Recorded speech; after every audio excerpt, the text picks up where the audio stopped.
Yo, yo, yo, yo, yo, yo, yo. Yo, what's good with it? It's the homie Mac. Music, art, culture, knowledge, each one, teach one, peace and love. Reporting live from the Dogon.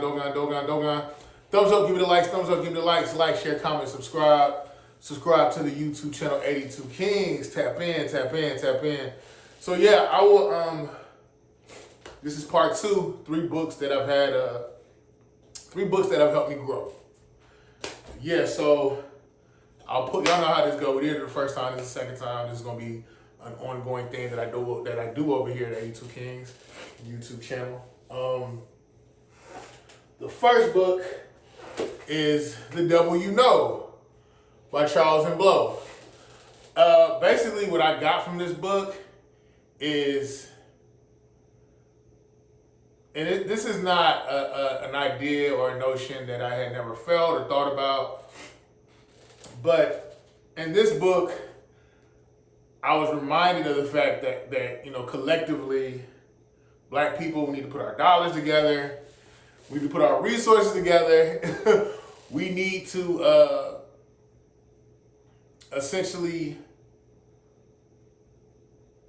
join together politically, become a strong voting bloc. His plan in this book, and he's not the first person to say it, is to come together, move back south, leave the destination cities that we left the South for, come back to the South and create a strong voting bloc, creating a political as well as economic power base by coming together in the South.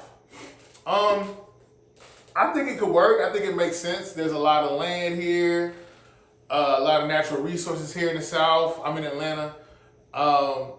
There's a lot of the small towns and the outskirts of the major cities in the South, and not even just the small towns, even just the bigger cities in the South.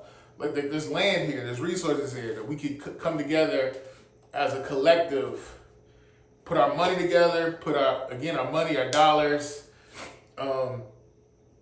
come together and vote the same on the same issues, creating a big voting bloc, creating some type of PAC, some political action committee, coming together and solidifying our existence. And in the process, let me take that back. Our existence has already been solidified. I mean, the fact that we're here, still here, and that we create a culture in the epicenter of white supremacy that is known as North America.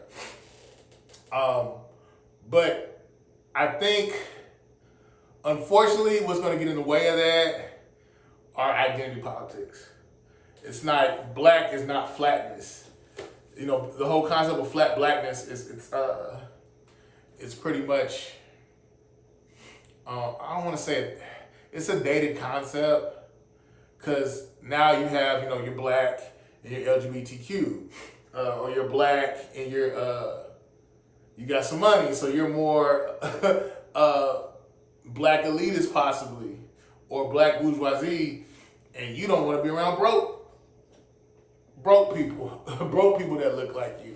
It's just, unfortunately, I don't think we look at each other as a resource to one another. I think we have been stratified through identity politics, but I think if we can put our differences aside, maybe religion, I'm an alpha, he's a kappa,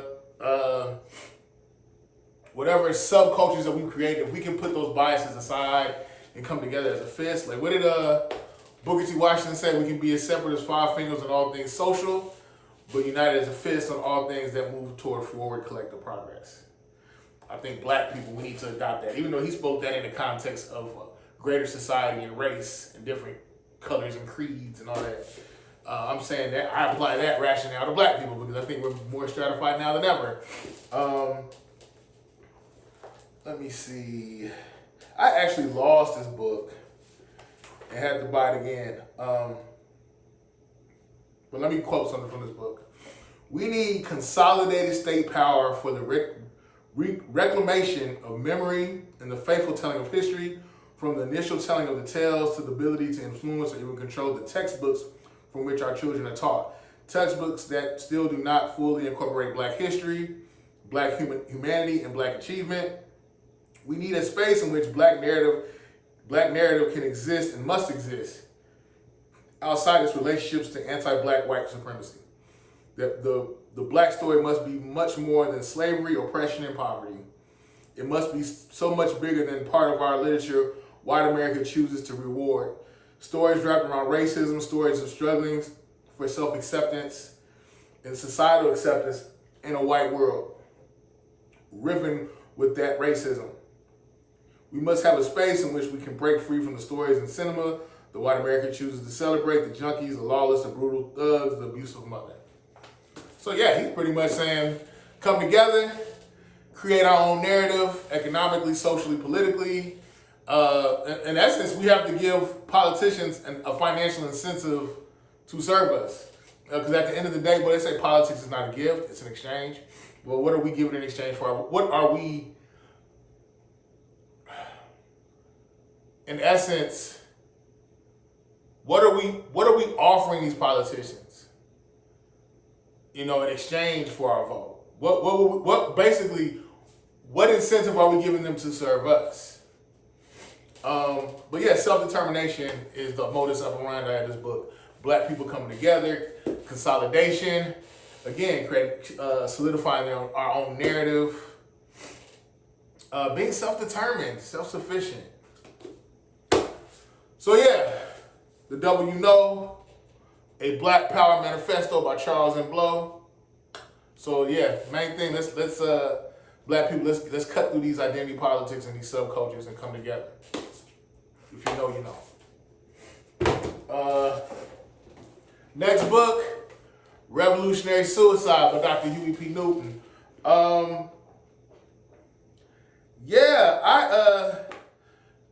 The main thing I liked about this book is he showed how self-education, education, reading, really engaging your mind, it gives you a bigger scope of the world. Even though Dr. Huey Newton grew up in West Oakland, graduated from high school, functionally illiterate, could barely read, when he took the time to develop himself intellectually, took the time to develop his intellectualism and his social consciousness, he felt as though now he has an obligation. He has an obligation to greater society. It's interesting because a lot of times he's contextualized as just this black figure, Dr. Huey P. Newton, black guy, Black Panthers, big guns. And it's like, no, if you really pay attention to the narrative of the Black Panther Party, which I got from this book, it's not even just a race-based thing. This isn't about black or white, it's about greater society. I think he started off his education, his consciousness, when he came into knowledge of self, it was learning about black culture, his history, his people, learning about the contributions of his people to the world. So he educated himself, but then I think it became the scope of his understanding of the world, the scope of his worldview went beyond just black consciousness, and it came to a collective human consciousness. Okay, how black people, it's not even just about black people, it's about oppression in general. He got into Marxism, he got into Leninism, learning about class struggle, how you have the proletariat, the lumpen proletariat, the bourgeoisie, and how you have the owners of means of production, and then you have those underneath them who pretty much sell their labor, and how a lot of times through this class struggle, his whole thing is, and he talks about it in his book about a conversation he had with Bobby Seale, R.I.P. Bobby Hutton, little Bobby Hutton. How basically, are we fighting racism or are we fighting capitalism? And I see now how the two kind of interplay. That is racism and capitalism. They kind of play off each other. Some people use their racism is pretty much their capitalism is a Trojan horse for racism. That even there's codified language with class, how there's a subtle conversation, how, when you're talking about the poor, okay, the darker the hue gets, Latino, black, so there's a class struggle that has racial implications. So pretty much racism and capitalism, they interplay off each other, as I mentioned earlier, they play off each other. Again, I really learned about group economics.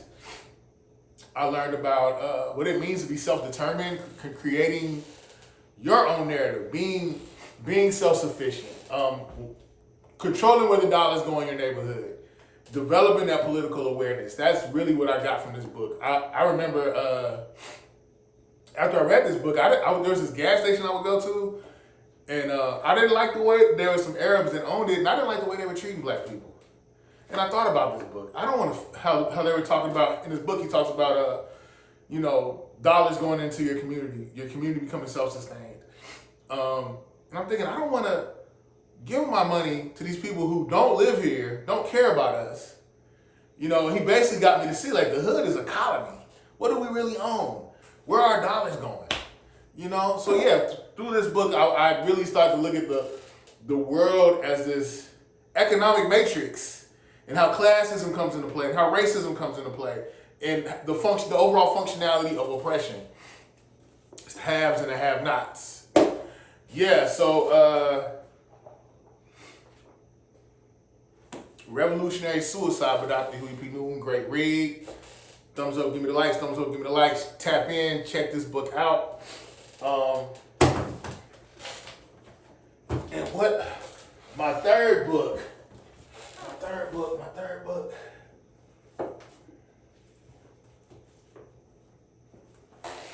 Third book is none other than Monster by Sayuki Shakur, R.I.P. Sayuki Shakur. Man, the main thing that I learned from this book is tribalism, the functionality of tribalism, how it works. Specifically, it's accentuated through gang culture. This again is Monster, the autobiography of an LA gang member. Sayuki Shakur, aka Monster Cody, he was a member of A-Tray Gangsta Crip. He pretty much showed me how like a lot of tribalism, how tribalism is a lot like nationalism. It's not necessarily a bad thing. It's a good thing to want to get with people that you identify with, and you come together and you foment a bond. But it can get dangerous when there's no respect for people who don't look like you, or don't dress like you, or who don't act like you. I mean, at the end of the day, in the greater scope of things, gang culture is a byproduct of poverty, of systemic oppression. It's a trickle-down effect, But yeah, a lot of these guys in this book, he pretty much showed me, like, man, a lot of these guys just wanted love. They just wanted a family. And then they just, unfortunately, the way that they were able to gain family, gain unity, was in a very destructive way. Because yeah, you from my hood, you my family. Oh, but we don't mess with them fools over there. They're on the other, that's the other side. And it's like this book, it reads like a Western. Like he's just talking about how he's at the grocery store with his mom. He sees somebody from Rolling 60s, he sees somebody from Inglewood Family, and it's lit. Guns are blazing. Right in the middle of the grocery store, right at the gas station. And I like how he pretty much used a military science way of explaining gang culture, and just saying like, look, like really this is a war over absolutely nothing. Usually when people are battling for wars, for like land, is for economics, is for some type of political power, but this is a war over nothing. You got guys from different sets, Bloods, Crips, killing each other. And the bottom line is this has not pushed any type of narrative to the benefit of black people. It hasn't. And the thing that I learned from this book is you can have a good intention, you can have a noble desire, you can want things that are good, but it's about the way you go about getting it. You want family, you want community. Getting in the gang is not the best way to do it. It is what it is. What else? Even in this book, a common theme with a lot of books that I read is just how education can transform your mind. He was illiterate. Monster Cody was illiterate when he went to jail, when he went to prison. And he learned how to read. He gained a political consciousness. He kicked it with a lot of Afrocentric brothers that were into black nationalism. I like how pretty much he was able to pretty much imbue other gang members with a sense of political awareness, political enlightenment. I like how Sayyid Shakur was able to do that. He didn't like to be called Monster Cody, so I like to, towards the end of his life, he liked to be called Sayyid Shakur. So yeah, Sayyika, I guess I'm inspired by how he went hard. Whatever he believed in, he went hard. You know, and I think everybody should, you know, if you believe in something, you should go hard with it, but don't jump out the window with it. You know, be tempered, be smart, be wise in your I guess things that that you're feeling emboldened about. Like, be wise, you know. Pretty much if our behavior is not checked, we can have good intent, but it can mutate into something that's destructive. That's one of the things I learned from this book. But yeah, the autobiography of an LA gang member, Monster. I guess the thing, again, one of the things that I learned from this was just, what I was reminded of is just how if you're not imbued with a sense of community, if you're not imbued with the sense of politics and social awareness, you're lost. You're just kind of drifting, you know. But the point is to know the world in which you live, gain greater context, learn, educate yourself. You know, great book. It's the homie Mac. Thumbs up, give me the likes. Thumbs up, give me the likes. 3 books that helped me grow. Each one teach one piece of love. Signing out from the Dogon. Thumbs up, give me the likes.